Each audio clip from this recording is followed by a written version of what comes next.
စိတ်ကိုအောင်းနိုင်သူအကြောင်းတရားဒေသနာတော်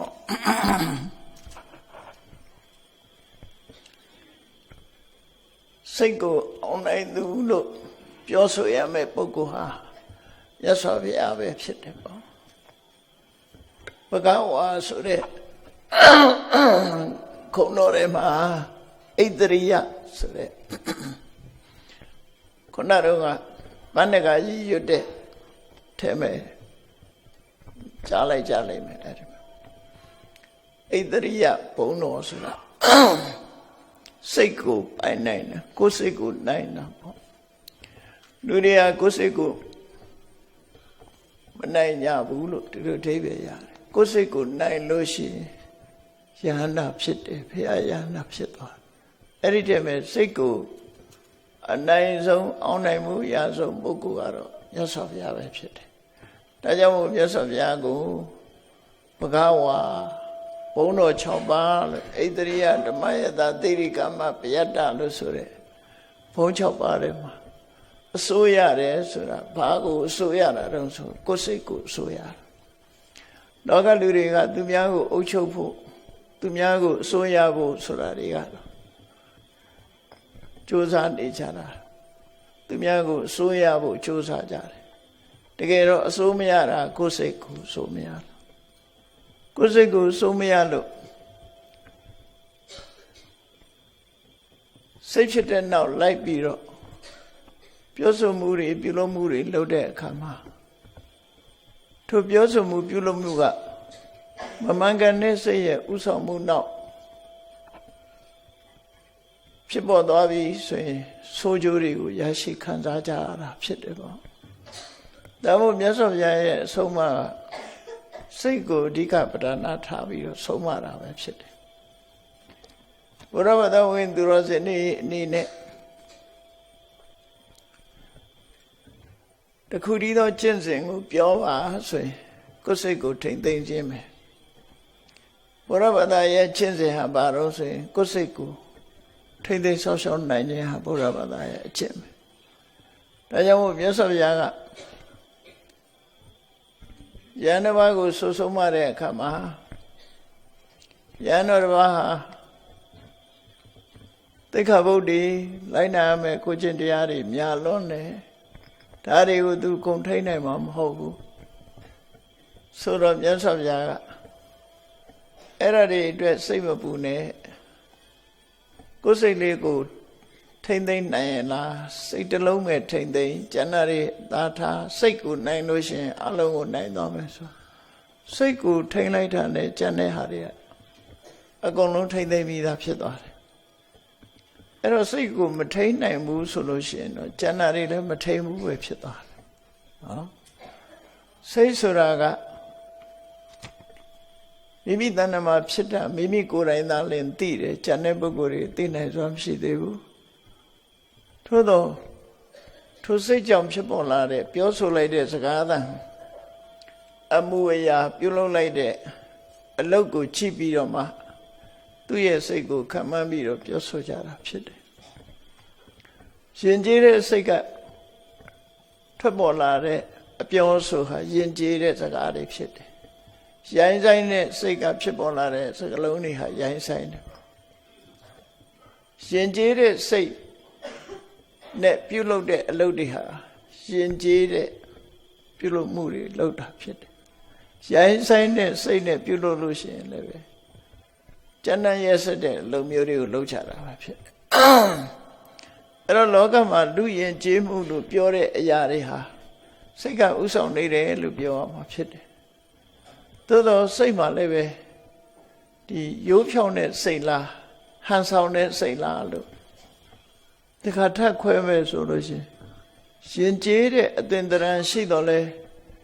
ရိုးဖြောင်းတဲ့စိတ်နဲ့ယဉ်ကျေးတာလားသို့မဟုတ်ကောက်ကျစ်တဲ့စိတ်နဲ့ရှိုးဝဲတဲ့စိတ်နဲ့ယဉ်ကျေးတာလားဆိုတာဒါမှလေခွဲခြားသိကြမှာဖြစ်တယ်ပေါ့အချို့ပုဂ္ဂိုလ်များကြတော့စိတ်ဓာတ်ကရိုင်းဆိုင်နေတော့လည်းပဲပြောဆိုပုံပန်းတဏ္ဍာဟာလှည့်စားထားပြီးတော့ယဉ်ကျေးအောင်ဆောင်ပြီးတော့နေတာလည်းရှိတယ်ဒါကြောင့်မို့မြတ်စွာဘုရားလက်ထက်တုန်းက စင်တွေကိုဆုံးမတဲ့ကန္တရကဆိုတဲ့ဆရာကြီးကမြတ်စွာဘုရားကိုလျှောက်ဖူးတယ်ဂုံရှင်ညေတံဗန္တိယတိတံမနုဿာအရှင်ဘုရားတဲ့လူတွေရဲ့စိတ်နှလုံးဟာအလွန်ရှုပ်ဝက်တယ်စိတ်ထဲရှိတာတစ်မျိုးပြောတာကတစ်မျိုးလှုပ်တာကတစ်မျိုးစိတ်ထဲရှိတာကိုဖုံးဖိထားတတ်တယ်လူတွေကဖုံးဖိထားသည့်အတွက်ကြောင့်အပြင်မှာထွက်လာတဲ့ပြောဆိုတဲ့စကားလုံးတွေပြုလုပ်တဲ့အလုပ်တွေဟာဟန်ဆောင်ပန်ဆောင်အလုပ်တွေဖြစ်လာတယ်တိရစ္ဆာန်တွေကြတော့အဲ့လိုမဟုတ်ဘူးတဲ့စိတ်ထဲရှိတာအပြင်ထွက်လာတာပဲဖြစ်တယ်လူတွေကြတော့စိတ်ထဲရှိတဲ့အတိုင်းအပြင်မထွက်ဘူးဘာတွေတော့ဘာကြောင့်လို့ဆိုလူတွေကဟန်ဆောင်ကောင်းတယ်ပေါ့ဟန်ဆောင်တတ်တဲ့အလေထားရှိတယ်ဆိုအဲ့တော့လူတွေဟာကောက်ကျစ်တယ်လို့အဓိပ္ပာယ်ပြောတာဥဒ္ဒနကိညေတံဗန္တိယတိတံပတောတိရစ္ဆာန်တွေကတော့အလွန်ရိုးစင်းတယ်ဖြောင့်စင်းတယ်သူတို့စိတ်ထဲရှိတဲ့အတိုင်းပဲပြင်မဲ့မှာထွက်လာတယ်စိတ်ထဲမှာရှိတဲ့အတိုင်းသူတို့အတန်ထုတ်တယ်စိတ်ထဲမှာရှိတဲ့အတိုင်းပြုမှုသွားလာတယ်ရှုပ်ဝဲထားတာသူတို့မှမရှိဘူးလို့အဲ့လိုကန္တရကဆိုတဲ့စင်တတ်တဲ့ဆရာကမြတ်စွာဘုရားကိုလျှောက်တော့မြတ်စွာဘုရားကဟုတ်တယ်မှန်တယ်လို့ဆိုပြီးသူစကားကိုထောက်ခံချက်ပေးထားတာအဲ့ဒါလိုပဲ950ဇတ်တွေမှာလည်းပဲဒီအဓိပ္ပာယ်မျိုးတွေပါတဲ့စကားတွေရှိတယ်သူဝိဇာနံသင်္ကလနံတကုဏ္ဏနိသဝတိတံမနုဿဝတိတံရာဇဒုဗ္ဗိဇာနတရံတရောဆိုတဲ့စကားလုံးလေးသူဝိဇာနံသင်္ကလနံဆိုတောခွေးအိမ်ခွေးဆိုတဲ့ခွေးတွေရဲ့အတန်ဟာသူတို့စိတ်ရင်းအတိုင်းထွက်တာဖြစ်တယ်သိတာတယ်သူတို့ကိုအကဲခတ်လို့လွယ်တယ်ပေါ့တကုဏ္ဏနိသဝတိတံငှက်တန်တွေကလည်းပဲယူဖြောင်းတယ်သူတို့ရင်ထဲမှာရှိတဲ့အတိုင်းအပြင်မှာအတန်ထွက်လာတာဖြစ်တယ်မနုဿဝတိတံလူတွေရဲ့အတန်တွေကြတော့တဲ့ဒုဗ္ဗိဇာနတရံခွေးတန်ငှက်တန်တွေနဲ့မတူဘူးတဲ့လူတွေကရင်ထဲမှာရှိတဲ့တစ်မျိုးပြမဲထွက်လာတာတစ်မျိုးလို့သူတို့ဆိုတဲ့ပုံစံအဲ့တော့လူသားတရားဝါတွေဟာပို့ပြီးတော့ကောက်ကျစ်စင်လဲတယ်ဆိုတဲ့အဓိပ္ပာယ်မျိုးကိုလည်းပဲဖော်ဆောင်ထားတာရှိတော့ဒါတတိထားစရာအချက်ပေါ့နော်အဲ့ဒါစိတ်ဓာတ်နဲ့ပတ်သက်တာတွေပေါ့အကုန်လုံးစိတ်နဲ့ပတ်သက်တာမြတ်စွာဘုရားကစိတ်ကိုအဓိကထားပြီးတော့ယဟန်နေတပိတာဝကတွေကိုဆွဆုံးမတာဖြစ်တယ်အဲ့ဒီမှာစိတ်တေတန်ကိလေထေဒုက္ကတိပฏิကင်္ခာလူရဲ့စိတ်ထဲမှာတဲ့မကောင်းတဲ့စိတ်နေသဘောထားတွေလွှမ်းမိုးနေပြီဆိုလို့ရှိရင်အဲ့ဒီပုဂ္ဂိုလ်ရဲ့ပြုလုပ်မှုအခြေအနေရရှိလာမဲ့အကျိုးဆက်အခြေအနေဟာအကောင်းကိုမျှော်လင့်လို့မရဘူးအဆိုးကိုပဲမျှော်လင့်လို့ရမယ်ဆိုလိုတာကစိတ်ညစ်နွမ်းနေပြီဆိုလို့ရှိရင်ကောင်းကျိုးချမ်းသာရဖို့မျှော်လင့်စရာမရှိဘူးစိတ်ညစ်နွမ်းနေပြီဆိုရင်အဆိုးကိုပဲမျှော်လင့်ရမှာဖြစ်တယ်စိတ်တေဝိသုဒ္ဓေသူဂတိပฏิကင်္ခာသူဂတိဆိုတဲ့အခြေအနေကောင်းတယ်စိတ်ရိုးဖြောင်းနေပြီဆိုရင်ဒီပုဂ္ဂိုလ်ရဲ့အပြောစကားဒီပုဂ္ဂိုလ်ရဲ့လုပ်ရဟာလည်းပဲအကောင်းမဲ့မျှော်လင့်ရမှာဖြစ်တယ်ကောင်းတဲ့လုပ်သည့်အတွက်ကြောင့်သူ့ရဲ့ဘဝနောင်ရေးဟာလည်းပဲအကောင်းကိုပဲမျှော်လင့်လို့ရမယ်တို့ဝဋ္ဌသုတ်တံမှာမြတ်စွာဘုရားဒီလိုဆုံးမဟောကြားထားတာရှိတယ်အဲ့တော့ဘုရားဘာသာဝင်သူတော်စင်တွေအနေနဲ့အကောင်းဆုံးဖြစ်အောင်ကျင့်ကြံကြိုးကိုအထောက်ဖို့ရတော့ကိုယ်စိတ်လေးကိုအကောင်းဆုံးဖြစ်အောင်ပြုလုပ်ခြင်းပဲဖြစ်တယ်အဲ့ဒါအဓိကဆုံးမဒါမို့စိတ်တလုံးနိုင်ရင်ကိလေသာအကုန်နိုင်တယ်လို့ရှေ့ကသူတော်စင်ကြီးတွေပြောခဲ့တဲ့စကားတွေမှာရှိတယ်ပေါ့စိတ်ကိုအောင်နိုင်အောင်ယူအောင်နိုင်အောင်ကြိုးစားကြရမှာဖြစ်တယ်စိတ်ကိုအောင်နိုင်သွားတဲ့ပုဂ္ဂိုလ်တွေဟာယဟန္တာပုဂ္ဂိုလ်ပဲဖြစ်တယ် စိတ်ကိုမနိုင်သေးတဲ့ပုဂ္ဂိုလ်တွေကပုထုဇဉ်ပုဂ္ဂိုလ်တွေဖြစ်တယ်အထူးသဖြင့်ဘုရားဘာသာဝင်သူတော်စင်များအနေနဲ့ကိုယ်စိတ်ကိုတတ်နိုင်သမျှရှင်ကျေးအောင်လိမ္မာအောင်ဖြူစင်အောင်ကြိုးစားအထောက်ကြရမှာဖြစ်တယ်။ဘာကြောင့်လဲဆိုရင်မြတ်စွာဘုရားကစိတ်ကိုအဓိကထားပြီးဟောရတာဖြစ်တယ်။ဒီနေရာမှာဒေသနာတော်နှစ်ပုဒ်ဆုံးမသွန်သင်ချက်2ရပ်ကိုတတိထားပြီးတော့မှတ်သားဖို့လိုအပ်တယ်။မြတ်စွာဘုရားကဓမ္မပဒမှာမနောပုပ္ပင်္ဂမဓမ္မမနောတိဋ္ဌမနောမယတဘာဝတရားတွေတဘာဝတရားဆိုတာဖြစ်ပေါ်လာမဲ့အရာတွေကိုဆိုလို့တယ်ပြောဆိုမဲ့စကားပြုလုပ်မဲ့အလုပ်အဲ့ဒီတဘာဝတရားတွေကိုစိတ်ကဥဆောင်နေတယ်ရာစိတ်ကဥဆောင်နေတာကိုပြောတဲ့စကားလုံးကိုလည်းစိတ်ကဥဆောင်နေတာပဲဖြစ်တယ်လုံးမဲ့အလုပ်ကိုလည်းစိတ်ကဥဆောင်နေတာဖြစ်တယ်ဥဆောင်ရုံတက်လားလို့ဆိုမဟုတ်ဘူးမနောတိဋ္ဌာစိတ်ကကိုကြီးမှုထားတယ်စိတ်ကလွှမ်းမိုးချုပ်ကင်ထားတယ်ဆိုတဲ့အဓိပ္ပာယ်ရတယ်မနောမယပြောလိုက်တဲ့စကားပြုလုပ်လိုက်တဲ့အလုပ်တွေကိုစိတ်ကဖန်တီးတာဖြစ်တယ်ဒါကြောင့်စိတ်ဟာအမှန်မှအရေးကြီးတယ်လို့ဆိုလိုတဲ့အဓိပ္ပာယ်ပဲအဲ့ဒါလို့အရေးကြီးတဲ့စိတ်ဟာအခြေအနေတစ်ခုအရပျက်စီးသွားပြီဆိုပါစို့လောဘနဲ့တွဲလိုက်လို့စိတ်ဟာညှဉ်းနှွမ်းသွားတယ်ဒေါသနဲ့တွဲလို့စိတ်ဟာညှဉ်းနှွမ်းသွားတယ်မောဟဆိုတဲ့အမှန်မသိတာနဲ့တွဲလို့စိတ်ဟာညှဉ်းနှွမ်းသွားပြီဆိုလို့ရှိရင်ပြောဆိုတဲ့စကားပြုလုပ်တဲ့အလုပ်တွေဟာပြဿနာတက်မဲ့အရာတွေကြီးပဲဖြစ်ကုန်တယ်ကောင်းကျိုးကိုမမျှော်လင့်နိုင်တဲ့အရာမျိုးတွေကိုပဲပြောလိမ့်မယ်ကောင်းကျိုးကိုမမျှော်လင့်နိုင်တဲ့အလုပ်တွေကိုပဲလုပ်လိမ့်မယ်ဒါကြောင့်မြတ်စွာဘုရားကမနတစေပဒုဋ္ဌေနဘာတတိဝါကရောတိဝါလူရဲ့စိတ်ဓာတ်ပျက်စီးသွားတဲ့စိတ်ဓာတ်ပြုပြင်ဆုံးမရမှာမဆုံးမပဲနဲ့ဆိုးကျင်တိုင်းဆိုးနေတဲ့စိတ်ဓာတ်နော်စိတ်ဆိုးစိတ်မိုက်နဲ့တခုပြောလိုက်မယ်ဆိုရင်လည်းအကောင်းမဖြစ်ဘူးလှုပ်လိုက်မယ်ဆိုရင်လည်းအကောင်းမဖြစ်ဘူးအကောင်းမဖြစ်ရုံနဲ့မဟုတ်ဘူးအဲ့ဒီပြုလုပ်မှုပြောဆိုမှုရဲ့နောက်မှာဒုက္ခတွေတတိတန်းကြီးဖြစ်ပေါ်လာလိမ့်မယ်တတောနံဒုက္ခမနွေတိပြဿနာတွေနောက်ကဇက်တိုက်လာဒါအဗ္ဗဓမ္မနေ့စဉ်ဘဝမှာတတိထားရမယ့်အချက်ပေါ့နော်တတိထားရမယ့်အချက်အပြောဆိုမတတ်လို့ပြဿနာတက်တာတွေလှုပ်ထားကြိုင်တာမဟုတ်လို့ပြဿနာတက်တာတွေလူလောကမှာနေ့စဉ်နဲ့အမျှမကြားခြင်းအဆုံးရှိနေတယ်ပေါ့အဲ့ဒါပါတော့ဆိုရင်စိတ်ကိုခြေခံလာတဲ့ဟာတွေပဲဖြစ်တယ်ပေါ့ကိုယ်စိတ်ရဲ့အနေအထားတစ်ခုကိုစဉ်းကျင်သုံးသပ်မှုကင်းနေပြီဆိုလို့ရှိရင်ကိုယ်စိတ်ရဲ့သဘာဝကိုထင်ထင်ရှားရှားသိနိုင်စွာရှိမှာမဟုတ်မမှန်ကန်တဲ့စိတ်နဲ့ပြောဆိုလိုက်တဲ့စကားတစ်ဖက်သားကိုထိခိုက်နစ်နာသွားစေတယ်ကိုယ်ကိုလည်းထိခိုက်နစ်နာသွားစေမမှန်မကန်တဲ့စိတ်ဓာတ်နဲ့တစ်စုံတစ်ခုလုံးလိုက်ရင်တစ်ဖက်သားကိုထိခိုက်သွားစေတယ်ကိုယ်ကိုလည်းထိခိုက်သွားအကျိုးမဲ့ဆွေးယုံမှုတွေဖြစ်ပေါ်စေပြီပြဿနာတွေနောက်ကတတိကြီးပါလာတတ်တယ်ဆင်ငယ်ဒါဟာစိတ်ကိုမထိန်လို့ဖြစ်တာလို့မြတ်စွာဘုရားဒီလိုဟောတာစက္ကံဝဝဟတောပဒံလှဲမှာကတ်ထားတဲ့နွားကြီးသွားသမျှနောက်ကလှဲပင်းကြီးကလိမ့်လိုက်နေသလိုပဲအဲ့ဒီစိတ်ကိုမထိန်နိုင်တဲ့ပုဂ္ဂိုလ်စိတ်ဆိုးစိတ်မိုက်နဲ့ပြောလိုက်တဲ့စကားပြောလိုက်တဲ့ပုဂ္ဂိုလ်စိတ်ဆိုးစိတ်မိုက်နဲ့အလုပ်တစ်ခုလုပ်လိုက်တဲ့ပုဂ္ဂိုလ်ရဲ့နောက်မှာပြဿနာတွေဟာတတိကြီးပါလာလိမ့်မယ်လို့သူတို့ဆိုတယ်ပေါ့နော်။တော့ပြဿနာဆိုတာဖြေရှင်းရမယ့်အချက်တွေ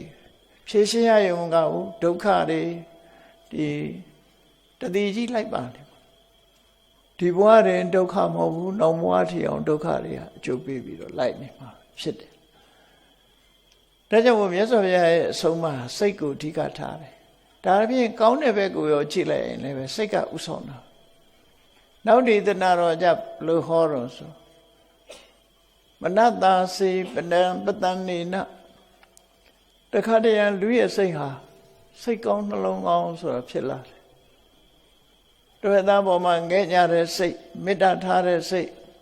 အကျိုးစီးပွားကိုလိုလားတဲ့စိတ်ဆိုတဲ့ဖြူစင်တဲ့စိတ်ဓာတ်လေးတွေတခါတရံတစ်ဖက်သားကိုကူညီခြင်းတဲ့စိတ်တွေအဲ့ဒီလို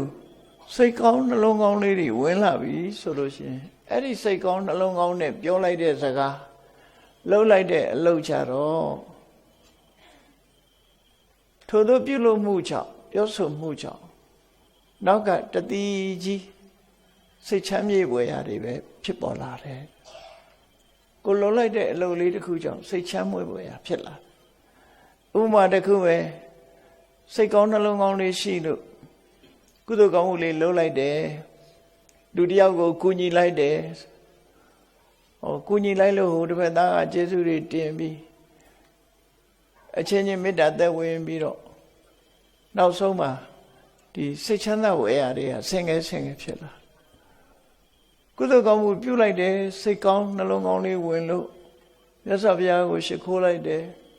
ပန်းရည်ချမ်းစီပြီးပန်းတို့ဖြင့်ပူဇော်လိုက်တယ်ဆိုတဲ့အခါဒီကုသိုလ်ရဲ့စွမ်းနဲ့တန်တရားထဲမှာကာသဂတိဘုံတွေရောက်သွားကြတယ်ဆိုတာလည်းရှိတယ်အဲ့တော့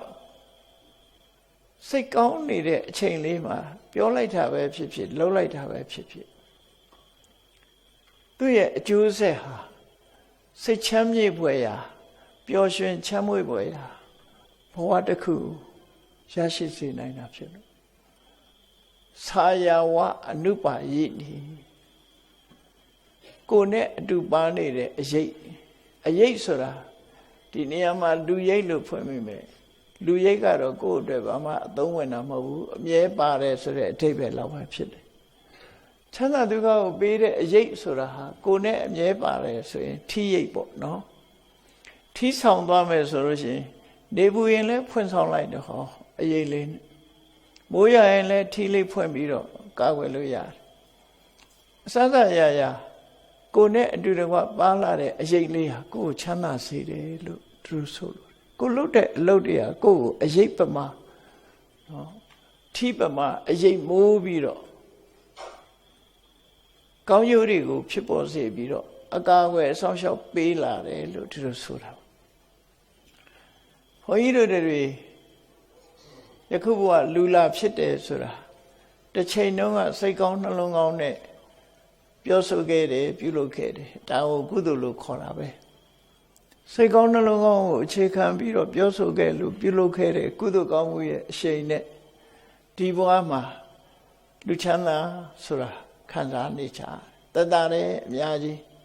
တရိစ္ဆာန်နေနဲ့နှိုင်းစားကြည့်လိုက်မယ်ဆိုရင်လူချမ်းသာဟာချမ်းသာနေတာအဲ့လိုချမ်းသာဒုက္ခရပြီးတော့အစင်တပြေကိုလုံးချင်တာလုံးလို့ရတယ်ကိုစားချင်တာစားလို့ရတယ်ကိုသွားချင်တာသွားလို့ရတရိစ္ဆာန်နေကြတော့အဲ့ဒီအခွင့်အရေးတွေလည်းအကုန်ဆုံးချမ်းသာဆိုတာအမှန်တမ်းနေပါတယ်ကိုမြင်အောင်မှာရှိတဲ့တိရစ္ဆာန်လေးတွေမကြည့်နဲ့တော်ရိုင်းတိရစ္ဆာန်တွေရဲ့ဘဝကိုကြည့်လိုက်မယ်ဆိုရင်အမြဲတမ်းဖေးရန်အန္တရာယ်တွေနဲ့ကြုံနေကြတာများတယ်နော်ဖေးရန်အန္တရာယ်တွေနဲ့ကြုံနေကြအနိုင်ကျင့်တပ်ဖြတ်စားတော့ခံရတဲ့တိရစ္ဆာန်တွေရန်သူရဲ့ခံတွင်းမှာပဲမျက်လုံးပြူပြီးတော့သေဆုံးသွားကြတဲ့တိရစ္ဆာန်တွေအရှင်လက်လက်သွေးဆုပ်ခြင်းခံရပြီးတော့အသက်ဆုံးသွားတဲ့တိရစ္ဆာန်တွေအများကြီးပဲငါလည်းငါမို့နော်ငါချင်းစားဖာချင်းစားမွေချင်းမျိုးဆိုလို့တိရစ္ဆာန်တွေဟာအညမညာခါတိကာအချင်းချင်းသတ်စားကြဒုဗလခါတိကာအင်အားနေတဲ့တိရစ္ဆာန်ကိုအင်အားကြီးတဲ့တိရစ္ဆာန်ကတပ်ဖြတ်စားတော့တယ်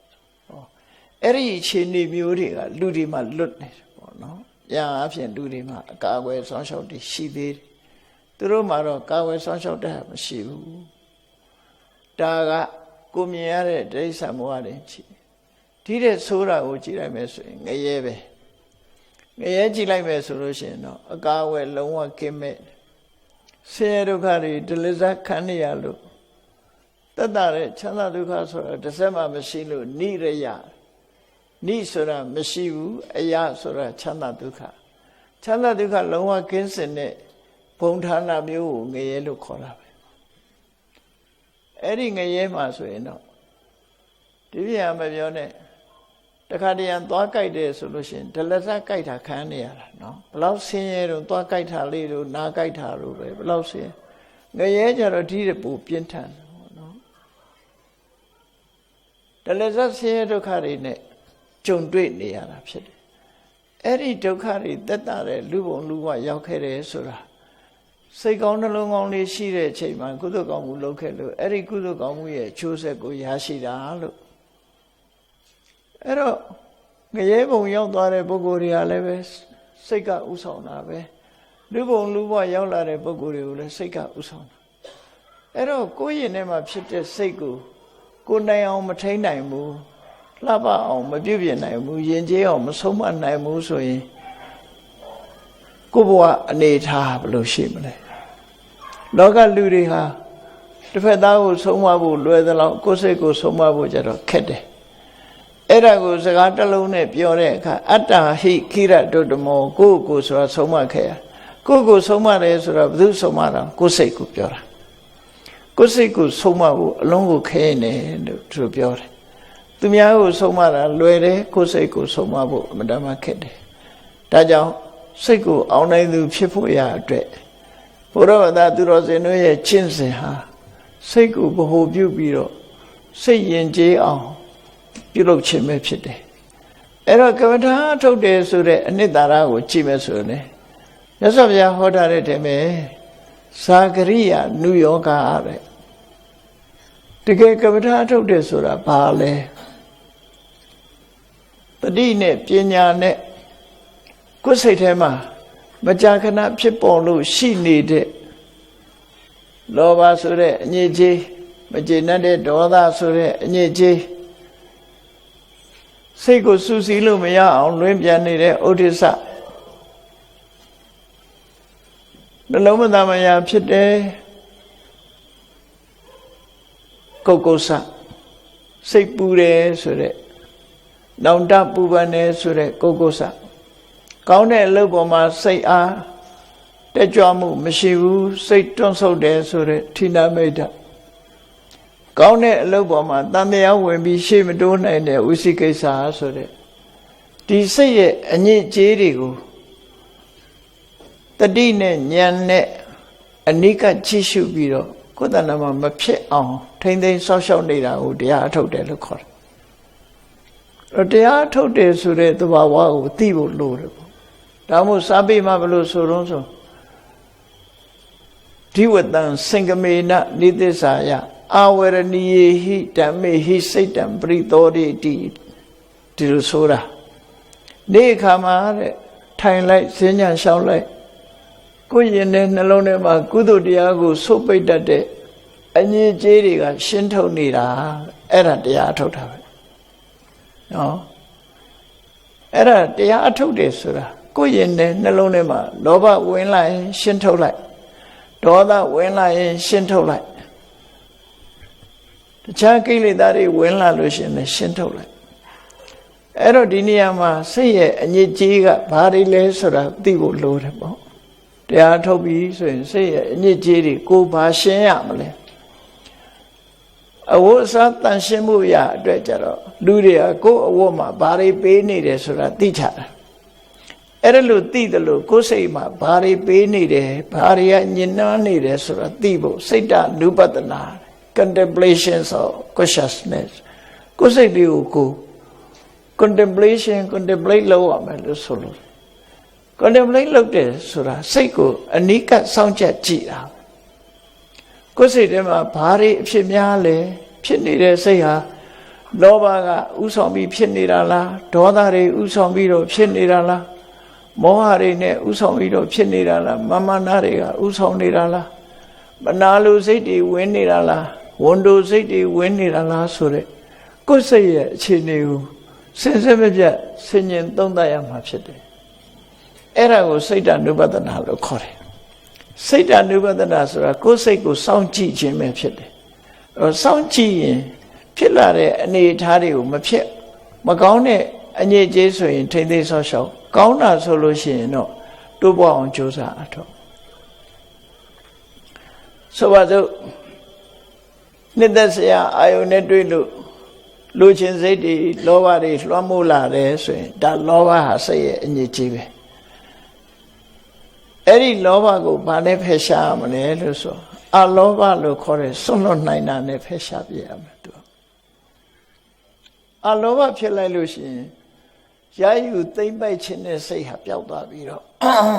စွန့်လွတ်နိုင်တဲ့သဘောတရားတွေပေါ်လာတယ်ဒါအလောဘအဲ့ဒီအလောဘနဲ့လောဘကိုရှင်းထုတ်ရနောက်တစ်ခါကိုယ်စိတ်ဟာမကြည်မနှက်ဖြစ်နေတဲ့ဒေါသအလိုမကျဖြစ်နေတဲ့ဒေါသတွေလွှမ်းမိုးနေပြီဆိုလို့ရှိရင်အဲ့ဒီတစုံတစ်ခုကြောင့်အလိုမကျဖြစ်နေတာဥမာမဲ့တစ်ဖက်သားကိုကြည့်ပြီးတော့အလိုမကျဖြစ်တာလားအာယုန်နဲ့ပတ်သက်ပြီးအလိုမကျဖြစ်တာလားအာယုန်နဲ့ပတ်သက်လာပြီးအလိုမကျဖြစ်ပြီးပုဂ္ဂိုလ်မဟုတ်ဘူးဆိုလို့ရှိရင်တော့လေဆင်ခြင်တုံတရားနဲ့ရှင်းထုတ်ပြရပုဂ္ဂိုလ်နဲ့ပတ်သက်လာပြီးအလိုမကျဖြစ်လာပြီးဆိုလို့ရှိရင်ကတော့အဲ့ဒီပုဂ္ဂိုလ်ရဲ့အဲ့ဒီပုဂ္ဂိုလ်ပေါ်မှာမေတ္တာပွားနိုင်အောင်ကြိုးစားရမှာဖြစ်တယ်လူတွေဟာတယောက်တည်းနေကြတာမဟုတ်တော့အာယုန်တွေနဲ့လည်းပေါင်းစပ်မိတယ်လူတွေနဲ့လည်းပေါင်းစပ်မိတယ်သက်ရှိသတ္တဝါတွေနဲ့လည်းပေါင်းစပ်မိတယ်သင်္ခါရတွေနဲ့လည်းပေါင်းစပ်မိတယ်ဆိုပါတော့ဖြစ်ပေါ်လာတဲ့အာယုန်တွေဟာကိုကြိုက်ချင်မှကြိုက်တယ်စဉ်းစားကြည့်လေနေပူရင်နေကိုလည်းဒေါသဖြစ်တယ်လေတိုက်ရင်လည်းလေကိုလည်းဒေါသဖြစ်တယ်လူကိုယ်တင်ဒေါသဖြစ်တာမဟုတ်ကိုမကြိုက်တဲ့စကားပြောတဲ့လူကိုမကြိုက်တဲ့အလုပ်ကိုလုပ်တဲ့လူကိုနဲ့မတည့်တဲ့လူပြောဆိုစင်မပြေတဲ့ပုံကိုယ်တွေတွေ့ရင်လည်းဒေါသဖြစ်တယ်အဲ့ဒါလို့ဖြစ်လာလို့ရှိရင်ကိုယ်တဏ္ဍမှာဒေါသဖြစ်နေပြီဆိုတာကိုသိလာလို့ရှိရင်လူပုဂ္ဂိုလ်ဖြစ်လို့ရှိရင်မေတ္တာပွားနိုင်အောင်ကြိုးစားပြီးတော့ရင်ထဲကဒေါသကိုဖယ်ရှားမှာဖြစ်တယ်အဲ့တော့မေတ္တာပွားတယ်ဆိုတာကိုယ့်ရင်ထဲကဒေါသကိုဖယ်ရှားဖို့ကြိုးစားခြင်းပဲဖြစ်တယ်မေတ္တာဘာဝိတ္တဘာဒေါသတဘာဟာနာယရှင်ထဲကအမုန်းစိတ်ကိုပျောက်ဖို့အတွက်မေတ္တာကိုတည်ဆောက်ပါမေတ္တာကိုတိုးပွားအောင်လုပ်ပါလို့သူတို့ဆိုတယ်သို့တော့ခဏခေတ်မှာမေတ္တာပွားဖို့ဆိုတာသူကချမ်းသာခြင်းနဲ့လောဘနဲ့တွဲပြီးတော့ချမ်းသာခြင်းနဲ့ဆင်ပြေခြင်းနဲ့ဒါကြောင့်မို့လို့ကိုယ်ကိုယ်တိုင်မေတ္တာမပွားဘဲနဲ့မေတ္တာပို့ပေးပါဆိုတာကိုပြောလို့ရှိကြတယ်လူတိုင်းလူနော်တကယ်မေတ္တာဆိုတာကိုယ့်ရင်ထဲမှာဖြစ်အောင်လုပ်ရမယ့်အရာဖြစ်တယ်သူတစ်ပါးကကိုယ့်ကိုမေတ္တာထားဖို့ဆိုတာမျိုးဟာမျှော်လင့်ရမယ့်ကိစ္စမှမဟုတ်တာဒါသူ့အလုပ်ပဲကိုယ့်အလုပ်အဲ့တော့ကိုယ့်အလုပ်ကိုမလုပ်ဖဲနဲ့သူများရဲ့စီကမေတ္တာတောင်းတနေတယ်ဆိုတာဒါတော့မဟုတ်သေးဘူးလို့ပြောမြတ်စွာဘုရားရဲ့အဆုံးအမတရားတော်နဲ့လွဲနေတယ်မြတ်စွာဘုရားရဲ့အဆုံးအမကကိုယ့်ရဲ့ပတ်ဝန်းကျင်မှာရှိတဲ့သက်ရှိသတ္တဝါတွေပေါ်မှာဘယ်သတ္တဝါဘယ်ပုဂ္ဂိုလ်ပေါ်မှာမုန်းတိစိတ်မဖြစ်ရအောင်မေတ္တာတရားကိုတည်ဆောက်ဖို့ဟောတာသာဖြစ်တယ်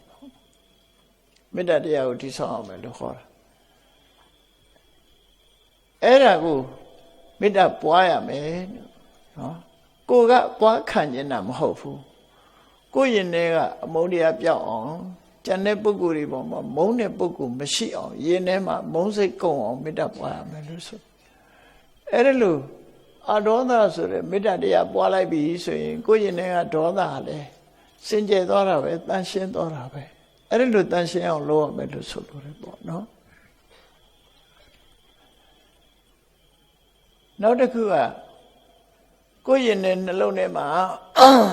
အမှန်မသိလို့တွေးဝေးနေတာမျိုးတွေဖြစ်တတ်တယ်မောဟဆိုတာသိမသိတာမသိတာဘူးဆိုတွေးဝေးတယ်ဆိုတာဘာကိုပြောတာတော့ဆိုဆုံးဖြတ်ချက်မချနိုင်ဘူးအလုပ်တစ်ခုလုပ်တင်သလားမလုပ်တင်ဘူးလားမဆုံးဖြတ်နိုင်ဘူးပြောတင်သလားမပြောတင်ဘူးလားစဉ်းစားခေါင်းကုတ်ချင်တိုင်းကုတ်အဖြေမထွက်ဘူးအဲ့ဒါကိုတွေးဝေးနေတယ်လို့ခေါ်တယ်တွေးဝေးတဲ့နေရာမှာပဲရပ်နေသလားလို့ဆိုမဟုတ်ဘူးလုံးတင်တာနဲ့မလုံးတင်တာမသိဘူးမသိတဲ့အခါကျတော့မှားရွေးနဲ့ဆုံးဖြတ်ချက်တစ်ခုအဝင်လာတယ်မလုံးတင်တာကိုလုံးတင်တယ်လို့ထင်လာတယ်လုံးတင်တာကျတော့မလုံးတင်မှုထင်တယ်အဲ့ဒါမောဟရဲ့တတ္တိပဲ အလွဲမှားတွေကိုလှုပ်လိုက်တယ်လှုပ်လိုက်သည့်အတွက်ကြောင့်လှုပ်လိုက်တဲ့အချိန်တုန်းကမသိဘူးအကျိုးပေါ်ထွက်လာတော့ပြဿနာတက်လာပြီဆိုတော့မှအဲ့ဒါမောဟသမားဟာဘယ်အရာပဲဖြစ်ဖြစ်ပြောလိုက်တဲ့စကားလည်းပဲကိုယ်ယုတ်ကာယဖြစ်တယ်စကားတစ်ခွန်းပြောရင်ပြဿနာတက်လာပြီနော်ဒီကနေ့ခေတ်မှာဆိုပိုသိကြအောင်မှာပေါ့နော်ပြောလိုက်တဲ့စကားနောက်မှာပြဿနာတွေကလိုက်တာလှုပ်လိုက်တဲ့အလုပ်တစ်ခုပေါ်မှာလည်းအမှားအယွင်းနေနဲ့ဖြစ်လာပြီအဲ့ဒါမောဟကြီးနေတာလို့ခေါ်တယ်နော်မောဟတွေလွှမ်းမိုးနေလို့ဒီလိုဖြစ်တာအဲ့ဒီလွှမ်းမိုးနေတဲ့မောဟတွေကိုကိုယ့်ရင်နဲ့နှလုံးထဲမှာရှင်းတော့အောင်ဘာနဲ့လုပ်ရမလဲဆိုရင်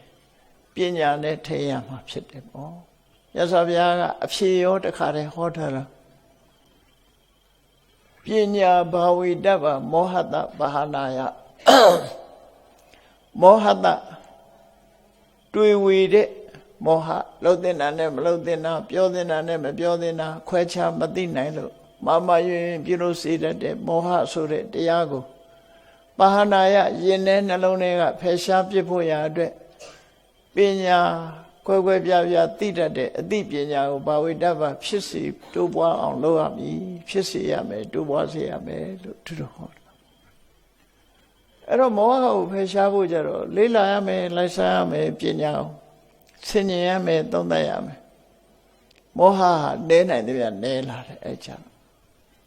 ဒါလှုပ်တဲ့နဲ့ဒါမလှုပ်တဲ့ဘူးဒါပြောတဲ့နဲ့ဒါမပြောတဲ့ဘူးဆိုတာ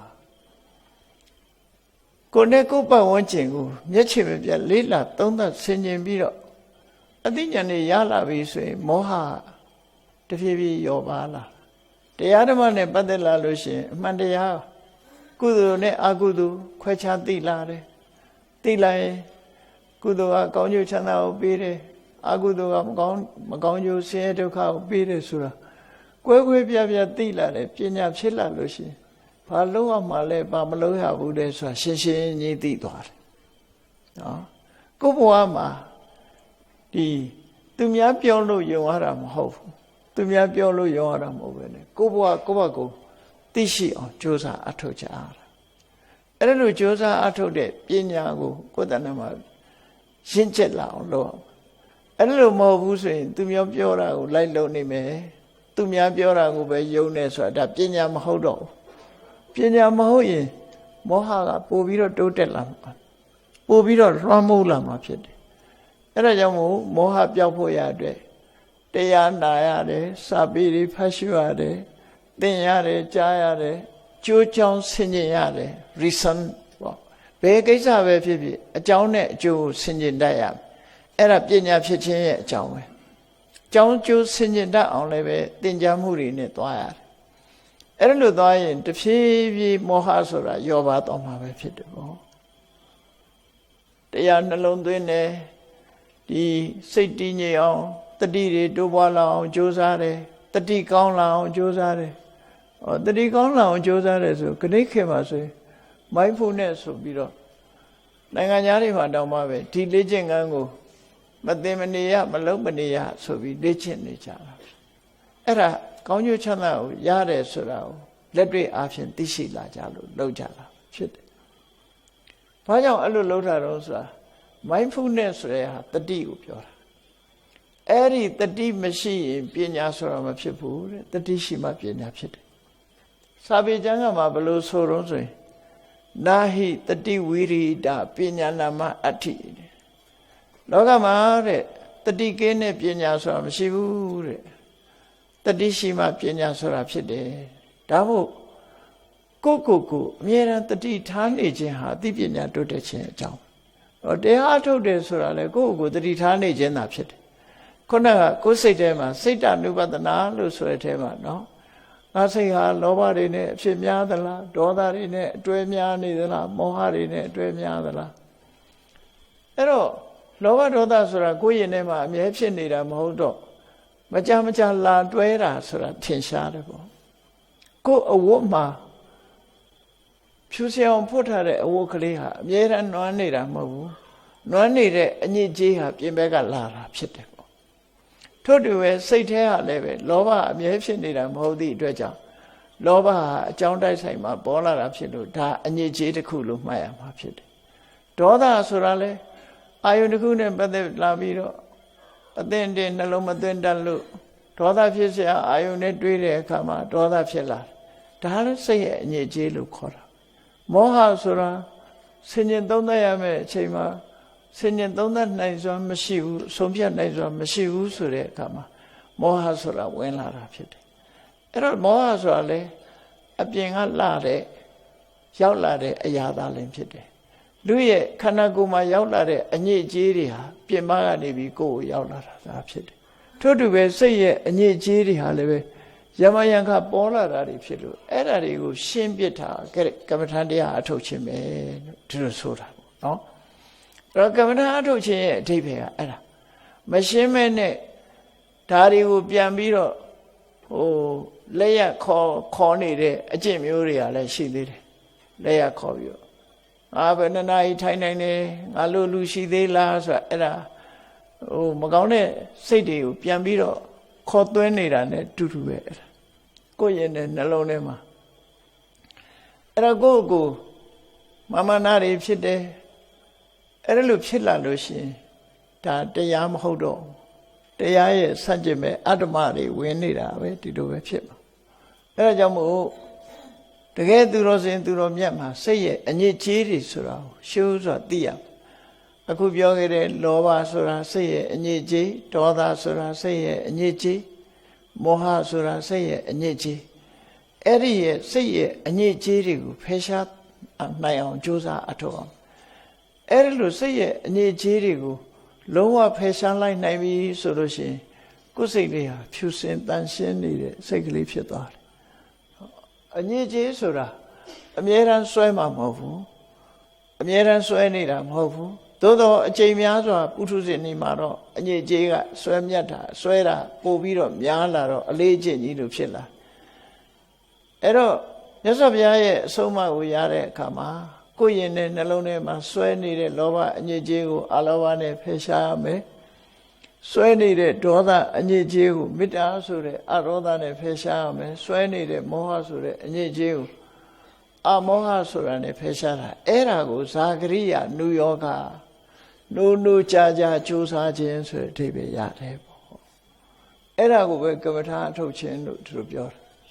အဲ့တော့ကမ္မထာအထုတ်တာရဲ့အနှစ်သာရကကိုယ်စိတ်လေးကိုဒီတိုင်းပြစ်မထားပဲနဲ့တတိနဲ့ပညာနဲ့ထိန်းချုပ်ပြီးစိတ်ထဲမှာဆွဲကပ်နေတဲ့အညစ်အကြေးတွေကိုဆေးကြောတန့်စင်မှုပြုလုပ်ခြင်းပဲဖြစ်တယ်နော်ဆေးကြောတန့်စင်တာဆေးကြောတန့်စင်တဲ့အလုပ်ကိုလုပ်တာပဲဖြစ်တယ်အဲ့လိုဆေးကြောတန့်စင်တဲ့အလုပ်ကိုလုပ်လိုက်လို့စိတ်လေးကလုံးဝဖြူစင်သွားပြီအညစ်အကြေးတွေဟာထပ်ပြီးတော့မကတ်တော့ဘူးဆိုရင်ဒါစိတ်ကိုအောင်နိုင်သူဖြစ်သွားပြီအဲ့ဒီကြရင်စိတ်ဟာကိုယ့်ရဲ့ဆန္ဒအတိုင်းကိုထားတဲ့နေရာနေတယ်ဥပမာမဲ့လူတွေရဲ့မျက်နိုးနိုးရှာဖွေစုဆောင်းနေကြတဲ့ရွှေဆိုတဲ့တတ္တုတစ်ခုကြည့်အဲ့ဒီရွှေဆိုတဲ့တတ္တုမှာမလိုလားတဲ့တခြားရောပါနေတဲ့တတ္တုတွေကိုတတ်ဆင်မှုရွှေကိုနားလဲတဲ့ပရိန်ဆရာတွေကရွှေထဲမှာပါတဲ့အညစ်အကြေးတွေကိုမိဘူးပေးလိုက်အေးပေးလိုက်နဲ့တတ်ဆင်ပြီးတော့ပေးကြတယ်နောက်ဆုံးမှရွှေစင်ဆိုတာဖြစ်သွားတယ်အညစ်အကြေးတွေကိုထုတ်လိုက်တော့မှရွှေဟာတန့်ရှင်းစင်ကြယ်သွားပြီးတော့ရွှေစင်ရွှေနှစ်ကိုရတယ်ပေါ့အဲ့ဒီလိုရွှေအနှစ်ဖြစ်ပြီးဆိုတဲ့အခါမှာလူတွေရဲ့မျက်နိုးနိုးပန်းစင်ကြတဲ့ဒီယရဏပစ္စည်းဖြစ်ပြောင်းလဲပြီးတော့ဝတ်ဆင်ကြတာဖြစ်သွားတယ်ပေါ့အဲ့ဒါလိုပဲလူရဲ့စိတ်ဟာအငြိကြေးတွေရောနေမယ်ဆိုရင်ကျွတ်ဆက်နေထားတဲ့နေရာမနေဘူးစိတ်လောဘဟာစဉ်းစားကြည့်လောကလူတွေဟာဂုဏ်သိက္ခာကြတာလောဘကြောင့်ကြတာဒေါသကြောင့်ဂုဏ်သိက္ခာတွေကြတယ်မောဟကြောင့်ဂုဏ်သိက္ခာတွေကြတယ်လောဘကြီးပြီဆိုရင်လူကြီးလူကောင်းတယောက်ဟာလောဘကိုမထိန်းနိုင်ဘူးဆိုရင်ဂုဏ်သိက္ခာကြသွားကနေ့ခေတ်မှာတော့အဂတိလိုက်စားမှုနဲ့အရေးယူခံရတယ်ဒါသွားပြီပေါ့အဲ့ဒါလို့အရေးယူခံရသည်ဖြစ်စေအရေးယူမခံရသည်ဖြစ်စေလူကြီးလူကောင်းဖြစ်ပြီးတော့လောဘကိုမထိန်းသိမ်းနိုင်လို့မတော်လောဘနဲ့ သူများပစ္စည်းသို့မဟုတ်နိုင်ငံပစ္စည်းကိုသုံးဆွဲမိပြီဆိုလို့ရှိရင်သိက္ခာကျသွားပြီလေဂုဏ်သိက္ခာမရှိတော့ဘူးနော်ဂုဏ်သိက္ခာမရှိတော့ဒါထင်ရှားတာအဲ့ဒါလို့ဂုဏ်သိက္ခာတွေကျဆင်းသွားတယ်အဲ့တော့ဂုဏ်သိက္ခာကိုကျဆင်းစေတာဘယ်သူလဲလို့မေးလိုက်မြင်ဆိုရင်လောဘပဲအလောဘကဂုဏ်သိက္ခာကိုကျဆင်းစေတယ်ဆိုတာရှိမရှိဘူးလူတွေတန်းနေဆိုတာဂုဏ်သိက္ခာတက်တယ်ရရောတယ် generosity ဒီပုဂ္ဂိုလ်အဖြစ်မတမရရောတယ်ကုညီတယ်ပေးကမ်းတတ်တယ်ဆိုတာဂုဏ်သိက္ခာပဲဂုဏ်သိက္ခာတက်လာအဲ့ဒီစိတ်ရဲ့အငြိကြီးမှန်သမျှဟာဂုဏ်သိက္ခာကိုကြာဆင်းစေတယ်အေးဒေါသဖြစ်လာလို့မထိမ့်သိမ့်ဘူးဒေါသအလျောက်စကားတွေမမယွင်းနေပြောမိတယ်ဒေါသကိုမထိန်နိုင်လို့အလုပ်တစ်ခုလုံးမိတယ်ဆိုရင်အရှက်တကွဲအကျိုးနဲ့ဒီကိစ္စမျိုးတွေဖြစ်လာတယ်နောက်ဆုံးကျတော့အရှက်တကွဲအကျိုးနဲ့တယ်မကဘူးဒီရာဇဝမှုကျွလွန်တဲ့အနေအထားတစ်ခုထိအောင်ရောက်သွားပြီးတော့လူဟာဆင်းရဲဒုက္ခမျိုးစုံနဲ့ကြုံကြဒါလူလောကမှာမကြားခြင်းဆုံးပဲအဲ့ဒါဒေါသဆိုတဲ့အညစ်အကြေးဟာရှင်ထဲမှာဝင်ရောက်လာသည့်အတွက်ကြောင့်စိတ်ဓာတ်ကမကောင်းတာတွေကိုဖန်တီးပြစ်လိုက်တာပဲဖြစ်တယ်ပေါ့ဒေါသဟာလည်းလူရဲ့ဂုဏ်သိက္ခာကိုကြာဆင်းစေတယ်ပေါ့မောဟရှိလာပြီဆိုလို့ရှိရင်လည်းမပြောသင့်တာတွေပြောမိသွားတယ်မလုပ်သင့်တာတွေလုပ်မိသွားတယ်လူကြားထဲမှာရှက်ဖွယ်အရာတွေဖြစ်လာတယ်ခဏခေတ်ဆိုရင်ပိုဆိုးတယ်ပေါ့နော်ဘာလို့လဲဆိုsocial media တွေကအခုပြောလိုက်တော့ကြားကုန်တာအကုန်မမှန်ကန်ကန်မမယွင်းတခုလှုပ်လိုက်ပြီဆိုရင်ချက်ချင်းသိကုန်ကြအဲ့ဒါလို့သိခါကြပွဲရာတွေဟာလင်းလင်းမြန်းမြန်းဒီလောဘဒေါသမောဟဆိုတာတွေကတွန်းပို့နိုင်တာတွေဖြစ်တယ်ပေါ့ဒါကြောင့်မို့လောဘဒေါသမောဟဆိုတဲ့စိတ်ရဲ့အညစ်အကြေးတွေကောင်းကျိုးမပေးဘူးလူရဲ့ဂုဏ်သိက္ခာတွေကိုစုံမြုပ်သွားစေတယ်သိက္ခာကျစေတယ်ဆိုတာကိုလေအမှန်တမ်းထင်ရှားတယ်ပေါ့အေးလောကမှာလူတော်လူကောင်းလို့ပြောရတဲ့ပုဂ္ဂိုလ်တွေဟာဒီတစ်ဖက်သားကိုကူညီတယ်ရဲရောတယ်တစ်ဖက်သားပေါ်မှာမေတ္တာထားတယ်အကျဉ်းစိတ်တွေရှိတယ်အသိပညာတတ်ပညာနဲ့တစ်ဖက်သားကိုကူညီဆောင်ရတယ်မှန်ကန်တဲ့လမ်းတွေကိုညွှန်ပြတယ်ဆိုဆုံးမတယ်သွန်သင်ပေးတယ်ဆိုတာတွေဟာလူလောကမှာဂုဏ်သိက္ခာကိုတက်လာစေတဲ့အရာတွေပဲဖြစ်တယ်ပေါ့အဲ့ဒါကြောင့်မို့ကုသိုလ်နဲ့အကုသိုလ်စိတ်ရဲ့အညစ်အကြေးတွေကိုဆိုင်ရာအစွမ်းထက်တဲ့ဖြည့်စည်းတွေနဲ့ဆေးကြောတန့်စင်ပေးရမှာဖြစ်တယ်အဲ့ဒါလို့ဆေးကြောတန့်စင်ပေးလို့အညစ်အကြေးကင်းစင်သွားတဲ့စိတ်ကသာလေရွှေစင်ရွှေနစ်လို့တန်မိုးတွေဖြစ်လာတာဖြစ်တယ်တန်မိုးတွေတက်လာမှာဖြစ်တယ်အဲ့ဒါလို့တန်မိုးတက်လာတဲ့ပုဂ္ဂိုလ်တွေဟာတကယ်ကိုကိလေသာအညစ်အကြေးလုံးဝကင်းသွားပြီဆိုရင်တကယ်ယဟန္တာပုဂ္ဂိုလ်စိတ်ကိုအောင်နိုင်သူဆိုတာဖြစ်သွားတယ်စိတ်ကိုအစိုးရသွားပြီအဲ့ဒီစိတ်ကိုအစိုးရသွားတဲ့ပုဂ္ဂိုလ်တယောက်ဟာကိုယ်စိတ်ဟာကိုထားတဲ့အတိုင်းပဲနေသွားတယ်ကိုယ်စိတ်ထဲမှာမကောင်းတာတွေဝင်ပူးလို့လည်းမရတော့ဘူးစိတ်ဟာထာဝရစင်ကြယ်ဖြူစင်ပြီးတော့နေတယ်အဲ့တော့ထာဝရဖြူစင်နေတယ်ဆိုတဲ့ပုဂ္ဂိုလ်တယောက်ရဲ့အနေထားဟာစိတ်တွေဝိသုဒ္ဓေသူကတိပါတိခင်ခါမြတ်စွာဘုရားကိုယ်စိတ်လေးတန်ဆင်းစင်ကြယ်လာပြီဆိုလို့ရှိရင်အကောင်းကိုပဲမျှော်လင့်ရမယ်ဘာတွေကောင်းတော့ဆိုရင်သူပြောသမျှဆိုသမျှတွေလည်းအကောင်းပဲလုပ်သမျှတွေလည်းအကောင်းပဲပြောတာဆိုတာကောင်းသည့်အတွက်ကြောင့်နောင်ဘဝရှိသေးရင်လည်းနောင်ဘဝအတွက်ကောင်းပဲဆိုပါစို့ယဟန္တာဖြစ်သွားရင်ယဟန္တာပုဂ္ဂိုလ်ရဲ့နောင်ဘဝဆိုတာနိဗ္ဗာန်ပေါ့တမ္ပရာယိကလို့သုံးတယ်တခါတလေနိဗ္ဗာန်ကိုနော်ယဟန္တာပုဂ္ဂိုလ်ရဲ့နောင်ဘဝလို့သုံးမယ်ဆိုရင်လည်းသုံးလို့ရနိုင်တယ်လို့စာပေကျမ်းကမှာဒီတမ္ပရာယိကနိဗ္ဗာန်လို့ဒီလိုသုံးတာမျိုးတမ္ပရာယိကဆိုတဲ့သာဥပါတိတေတနိဗ္ဗာန်အနုပါတိတေတနိဗ္ဗာန်ကိုခွဲပြောတဲ့အခါမှာသာဥပါတိတေတနိဗ္ဗာန်ကဒိဋ္ဌဓမ္မိကနိဗ္ဗာန်မျက်မှောက်ဘဝမှာရတဲ့နိဗ္ဗာန်အနုပါတိတေတနိဗ္ဗာန်ဆိုတာတမ္ပရာယိကနိဗ္ဗာန်တမ္ပရာယိကနိဗ္ဗာန်ဆိုတာသေသည်ချမဲ့ဒီလိုဆိုလို့ရပေါ့နော်သေသည်ချမဲ့ဘဝ အဲ့တော့အလားလာခေါင်းတွေဟာစိတ်ဖြူစင်တဲ့ပုဂ္ဂိုလ်တွေအတွက်သာအလားလာခေါင်းဆိုတာရှိတယ်စိတ်မဖြူစင်ဘူးဆိုရင်အလားလာခေါင်းဆိုတာမရှိနိုင်ဘူးဆိုတာကိုမှတ်သားကြရမှာဖြစ်တယ်ဒါကြောင့်မို့ဘုန်းကြီးတို့တွေအရေးတကြီးဒီကိုယ့်ကိုပြုပြင်ထိမ့်သိမ်းကြရမှာတော့ကိုယ်စိတ်လေးသာဖြစ်တယ်ကိုယ်စိတ်ကိုတတ်နိုင်သမျှနိုင်အောင်ထိန်းကျောင်းနိုင်လို့ရှိရင်သူတော်စင်သူတော်မြတ်ဖြစ်တယ်အစွမ်းကုန်စိတ်ကိုအောင်နိုင်သွားပြီဆိုလို့ရှိရင်တော့ယ ahanan ပုဂ္ဂိုလ်ဖြစ်တယ်ဆိုတာအဲ့ဒီလိုကမ္မထာအာယုံဖြင့်ထိမ့်သိမ်းခြင်းတတိတမ္ပဇညာနဲ့ထိမ့်သိမ်းခြင်းဆိုတဲ့စိတ်ကိုထိမ့်သိမ်းမှုတွေမျိုးစုံနဲ့ထိမ့်သိမ်းဆောင်းလျှောက်သွားကြမှာဖြစ်တယ်အဲ့လိုထိမ့်သိမ်းဆောင်းလျှောက်သွားနိုင်မှသာလေတန်တရားထဲမှာကြုံတွေ့ရတဲ့ဆင်းရဲဒုက္ခတွေကလည်းလွတ်မြောက်မှာဖြစ်ပြီးတန်တရားဝကလွတ်မြောက်ပြီးသာဝရအငြိမ့်တဆိုတဲ့နိဗ္ဗာန်ကိုလည်းစိတ်ကိုထိမ့်သိမ်းနိုင်သူတွေသာလင်နိဗ္ဗာန်ဆိုတဲ့အငြိမ့်တကိုရရှိနိုင်တာဖြစ်သောကြောင့်ဘုန်းကြီးတို့တွေဟာမြတ်စွာဘုရားရဲ့အဆုံးအမတရားတော်အတိုင်းကိုယ်စိတ်ကိုထိမ့်သိမ်းဆောက်ရှောက်နိုင်အောင်ကြိုးစားအားထုတ်နိုင်ကြပါစေကုန်သတည်း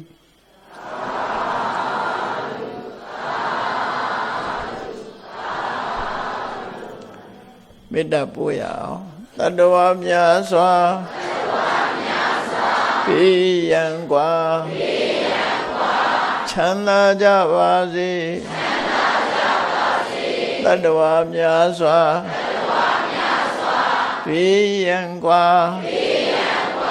ချမ်းသာကြပါစေမေတ္တာရေချမ်းသုံးငါဖြံ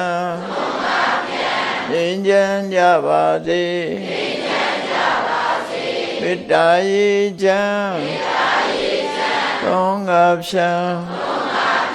ငြိမ်းချမ်းကြပါစေသက်ရှိချမ်းသာ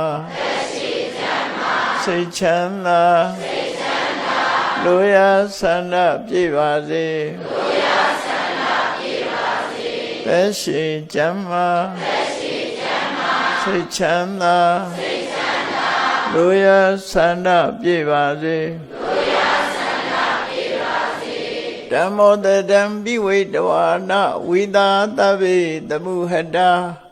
အာဇရမရာတိတိဘာဝံနိဗ္ဗာနံယန္တုတာရောဓမ္မောတရံလောဘဒေါသမောဟစိတ်တော်ကင်းပြောက်ကြည်အေးတရားစေကိုပိဝိတဝါဝန္တာရှင်ပြတောက်ကြရနာကြရကုန်သောကြောင့်ဝိသတဗ္ဗေပူဇာညင်နောက်ကိလေသာဆေယတောဟုသမျှတို့သည်တမှုဟတပိဉ္ကြဘက်တွင်ရေမတင်တဲ့ကဲ့သို့ကင်းစင်လွင်ပြောင်းပေမရောက်အောင်ပဲဖြောင်းအပ်ကုန်သည်ဟွန်တုစင်စစ်မသွေဖြစ်ကြပါစေကုန်သတည်းအဇရမရံအိုခြင်းလဲကွာနာခြင်းလဲကင်းသေးခြင်းလဲရှင်းထသောတိတိဘုံကိလေသာဟုဘုခသိကင်းကြီးရာအစစ်ဖြစ်ပေထသောနိဗ္ဗာန်နိဗ္ဗာန်ဟုခေါ်ဤပြုတော်သို့သာရဝတရားချစ်ခင်စိတ်ကောင်းဝိညာသူတော်စင်များတို့သည်ယန္တုပါရမီအဆင့်ဆင့်မြင့်တဲ့မြင့်၍မလင့်ပုံသေးဆက်ရောက်တော်မူကြပါစေကုန်သတည်း